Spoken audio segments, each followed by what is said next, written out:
Hi there, I'm Kevin Benedict, Senior Vice President of Solution Strategy here at Regalix. I want to thank everyone out there for joining us today.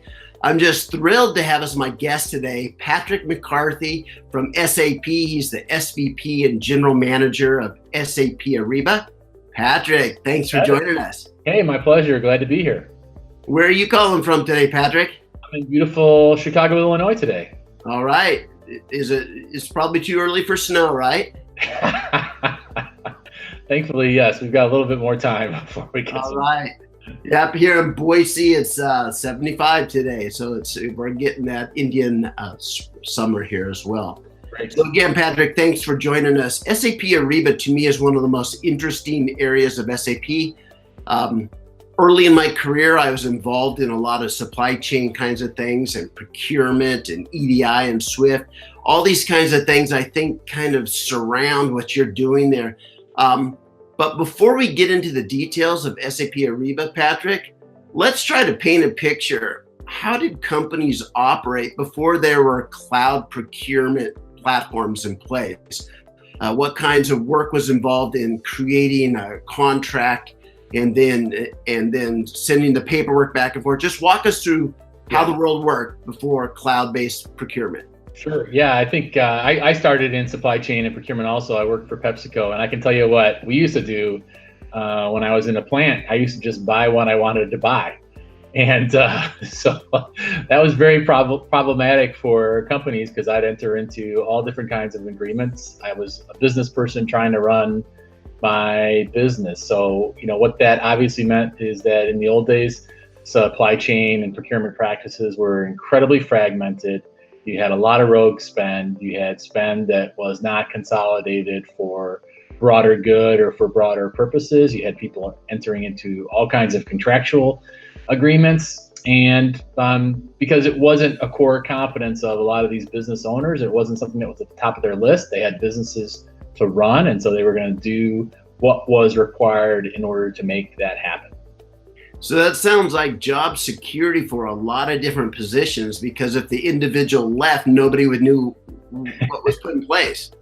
What was going on? There were a lot of inefficiencies across that, and so striking the balance between giving flexibility to those end users and allowing them to move at the speed and the pace that they want to move at, and simultaneously making sure that we're able to scale that, gain global advantage of that. That's really been the transformation that businesses have been going through.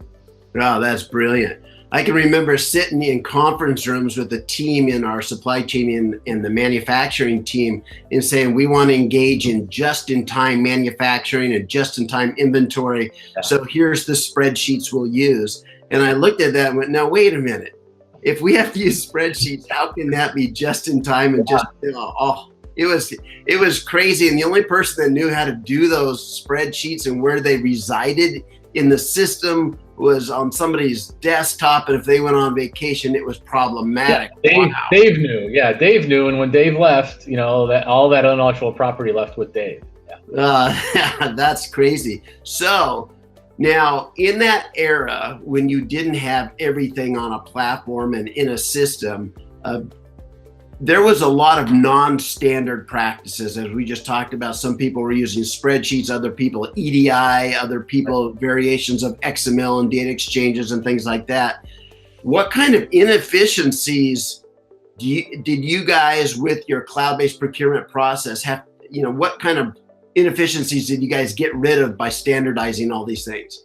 Yeah, well, I think there's a big story here around the end-to-end process of source to settle. When that is fragmented, you lose a lot of productivity. And I'll talk about a couple different things that are going on here. But if you can imagine this digital thread that connects, third-party due diligence before a supplier is even allowed to be a supplier in your organization to the actual sourcing down through the settlement, this beautiful singular digital thread gives an organization the opportunity to not only optimize and maximize each step, like consolidate all my sourcing and all of my spend, and so that I'm directing it to not only the right suppliers, but the kinds of suppliers I want to have, ensuring that I have a single repository for all my contractual agreements so that I understand what my liability and my obligations are, and simultaneously so I can judge my supplier's performance against that contractual agreement, making it super simple and easy for those end users to procure the goods that they want, this consumer grade experience, so that they use the procurement solution not because they have to use it, but because they want to use that solution. And then finally, and probably most importantly, when it comes down to actually paying the supplier, we know what we should be paying the supplier given the level of performance from that supplier, and we can ensure and guarantee that it is actually matched up against our contractual rate. So this efficiency of this digital thread end to end is a big part of what cloud-based procurement platforms are driving for their organization. And at each step of the way, delivering the right tools for that end user community to make sure that they can not only do the kinds of things they need to do to perform their task, but they have a great end user experience while they're doing those things. Wow, I see that as removing blind spots up and down the whole supply chain. Anytime when there was a lack of visibility or a lack of accountability, you guys have now built that into that common thread. And I can also see that that's how you can really create the intelligent enterprise, isn't it? When you have that data from end to end and you can look at everything and know what's working and what's not, and then you can use machine learning and artificial intelligence around the edges when you have that data to actually streamline things further. And that goes back to what Bill McDermott was talking about at Sapphire this year about the whole intelligent enterprise, isn't it? Yeah, it really does. And Bill actually talks about, when he speaks about Ariba, sometimes he'll say the intelligent economy. And even take it one step further, because we're really reaching outside of the four walls of the enterprise. When you get to 2.1 trillion of commerce or 3.7 million suppliers that are connected to the network, you're talking about, the ability to drive economic insights that can protect, manage, and give businesses competitive advantage. And the thing that you said there that I really believe is true is this digital thread, or this single view, and applying machine learning and AI to it. Our own experience in that area is when we started to investigate, several years ago, where do AI and machine learning fit in? What we found was, in the singular use case around contracts, that was interesting and there was value there. In the singular use case around invoicing, that was interesting and there was value there. But when we were able to apply those capabilities to the end-to-end process, it was exponential benefit and exponential value that we were able to expose for the customers. And so going back to this, what SAP has always really been known about is looking at the problems in the process end to end, and then finding ways to extract, differentiated value across that process. That's what I'm really excited when we talk specifically about AI and ML across the source to settle business process. Oh, that's so interesting. Now, one of the things you just talked about there, you mentioned networks. So one of the kind of selling points of SAP Ariba there is that you have the world's largest business network connected.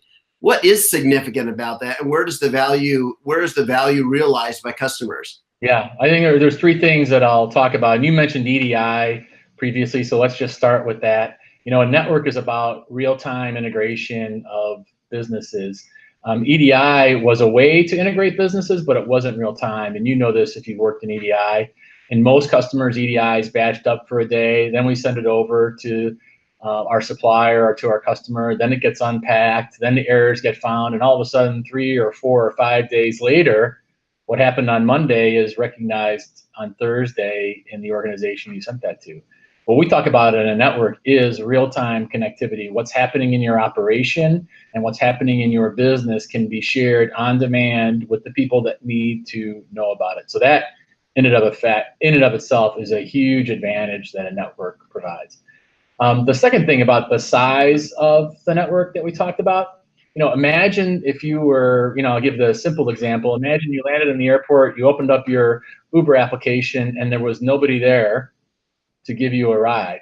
That's right. Why size matters in a network. This idea that we've got 3.7 million suppliers that are there to respond to your request. So as you globalize your business, as you move into new geographies, as you look for resiliency in your supply chain. I have my preferred supplier, but what's my backup plan, and what's my backup plan to my backup to my tsunami plan? Like, what are all those things? Where am I going to find those suppliers? You cannot do that in a phone book in the modern economy. And the last one is being able to find those new and economically advantaged sources of supply, not just finding new suppliers, but actually finding suppliers that can do and operate at a lower cost and maybe at a higher performance level than what you might have been used to. And I have this great story I tell about a chemicals customer that had this active ingredient they used in their products, and they were 100% sure there were no other sources of supply other than the plant that burned down that was 3 miles down the road. Lo and behold, they hopped onto the Ariba network, they found a supplier in Brazil that even in a fully loaded cost comparison was half the price of the location that was just a few miles down the road. And so procurement professionals are always challenged to find savings. That's just one simple example of what a real network can bring to an organization. Wow, you mentioned Uber, and Uber is always held up as one of those new business models that are disruptive. But when I was reading through the content on your website about SAP Ariba, it says the whole SAP Ariba enables new types of business models. Yeah. Can you tell us what that means and give us some examples? Yeah, so going back to this idea about contracts being able to be pay for performance types of scenarios. And so just real literally, if you have invoicing tied to transactional or operational procurement tied to the contract and to the sourcing event, you can get far more creative in your supply side agreements with your supplier, because a contract actually becomes a living and breathing document and is able to assess performance in real time for your supplier. And also additionally, new types of business models for the suppliers themselves. And so when we think about the network and when we think about historical procurement, we're thinking of just the procurement of goods and services, but actually suppliers need all kinds of new and innovative services, right? So suppliers in China need financing to complete that purchase order. Maybe it's 2 levels down in your business model, but actually being able to plug banks into our network so they can look at and say, hey, this is verified demand for company B, so I'm willing to offer loans to the supplier 2 tiers down in their supply chain because I can actually see that it's verified demand. And then finally, for businesses as they're customer facing, tapping into our 3.7 million suppliers to be able to assemble on demand all of the kind of resources they need to be able to go off and tackle. So they may not actually be selling the services for installing their material, but they can tap into the Ariba network to direct our service providers through their contracts to deliver the service side by side with their good. So this network gives us the ability to combine on demand to deliver all different types of new business models. Oh man, everything about that to me is fascinating. So marketing, I mean, this is when I think of network marketing, man, what bigger network can you have for marketing SAP Ariba? How do you promote SAP Ariba? Yeah, well, I mean, expanding the suppliers on the network is pretty straightforward. Every minute that we talk here, another supplier joins the network. So 365 days a year, every single minute that we continue to talk, another supplier joins the network. And a big reason why so many suppliers are joining the network is I mentioned how the buyers, the companies that license the applications of Ariba, are looking for new sources of supply. We provided $60 billion in leads to suppliers last year. Oh, that's crazy numbers, Patrick. We didn't even ask for it. So just being part of the network and getting on there, and our supplier, our customers looking for new sources of supply, going out there, giving opportunities for these new suppliers. And in fact, to make the story really local, my neighbor wasn't on the Ariba network. He works for a window hardware manufacturing company. I told him, you've got to get onto the network. 2 weeks later, they were bidding for work with the client that they have never met before. They met that client on the Ariba network. And so people want to be where commerce is being transacted. Both buyers and sellers want to be in locations where actions are happening at global scale. That's the real attraction of the Ariba network. You know, this just sends me backwards in time to 1998 during the whole .com era when everybody out there was dreaming of the network effect. I remember the likes of Commerce One and all kinds of different hubs, right, that were going to start and try to be that. Ariba was there as well and survived and now dominates. So it's fun to see the actual effect of that network. Yeah, absolutely. Yeah, absolutely. And I think the thing that's changed and transformed is a lot of those networks tended to be one-sided. They were to benefit one party. And Ariba's perspective is that we have two groups of customers. We have a group of customers that are the buyers, and we have a group of customers that are the sellers. And we have people and parts of our organization that are focused on driving value for both. And I think that's, a foundational tenet around why Ariba has done so well, why Ariba has a network and an ecosystem of the size that it is today. So do you guys have a sales force that goes out and talks to people about this? How does that work? Yeah, on both sides. So obviously we're talking to large customers that are looking to procure better, that are looking to optimize their source to settle business processes. And then we have a very large supplier side organization. When you have 3.7 million suppliers, you've got to have a team of some size that's helping them market themselves, understanding how to position themselves in the marketplace, understanding how to get their catalogs and their other content that buyers want to see, and engage in a really digital way for a modern experience for those people that are looking to buy. Oh, that's so fun. So who are they talking to? Who in the companies on both sides are kind of your target profile of who you want to talk to?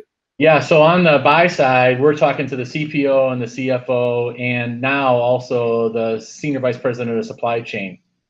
And the reason I say now the Senior Vice President of Supply Chain is that Ariba had been historically about indirect materials and services. But, about 3 years ago, a little over 3 years ago, we expanded into the direct material side. And so now we cover all physical good movement and purchasing for a company, and that's of interest to a CPO, a CFO, and a COO or SVP of supply chain. And then on the seller side, we're talking to their selling teams, and we're also talking to their accounts receivable and the other folks that are involved in billing and getting paid, because there's a ton of efficiency for the transactional side. And then the sales teams really like it because their cost of sale goes down and the stickiness of the customer goes up. And so they know that as soon as that customer starts to buy off of their catalogs, or as soon as they're engaging in a fully electronic way, their share and the stickiness and the cost to serve of that customer goes down. So it's a real three-way win for the sellers. No, thank you for sharing that. That's such interesting insight that we would only get from somebody that's on the inside like you.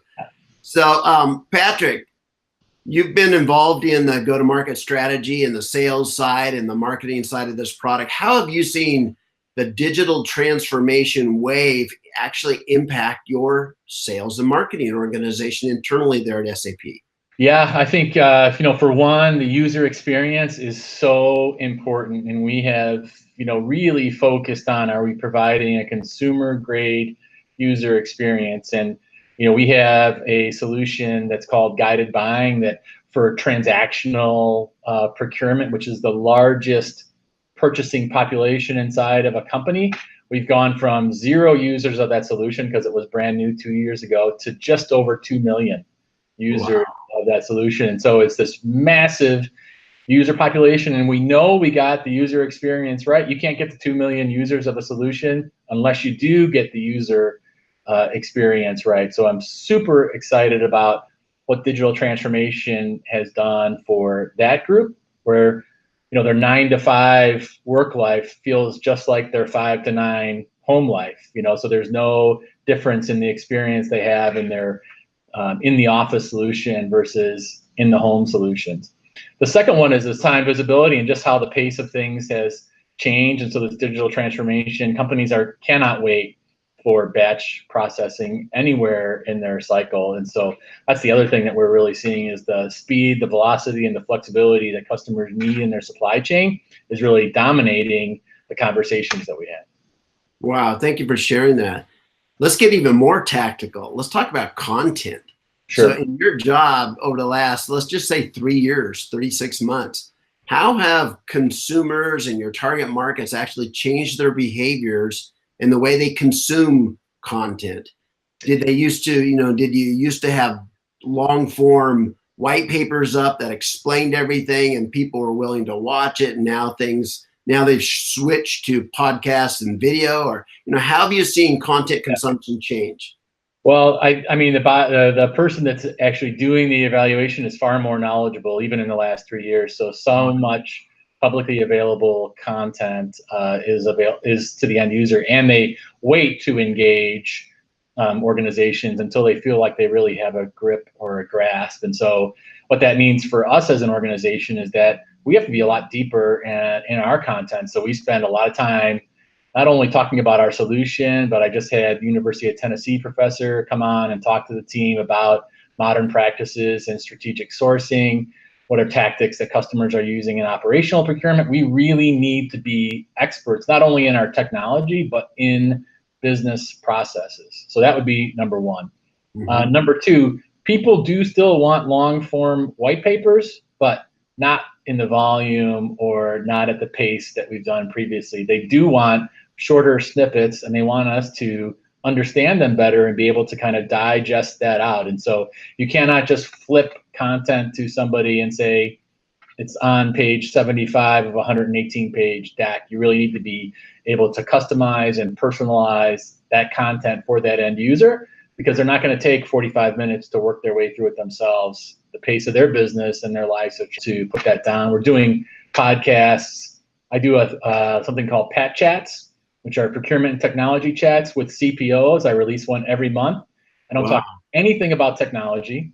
I only talk about business and what's happening in business and what's their experience in business and where do they think business is going. And I share that with my team, and they're really internally focused so that, again, that they're more prepared and aware and able to engage in a very relevant business-based conversation with buyers and suppliers. Wow. So you just mentioned your PAT chat. Where do you think cloud-based procurement's going over the next 3 years? What's coming down the road toward us? Yeah, I mean, I think there's this idea of continuing to drive process efficiency by applying machine learning and AI is going to, I think that's a very obvious one.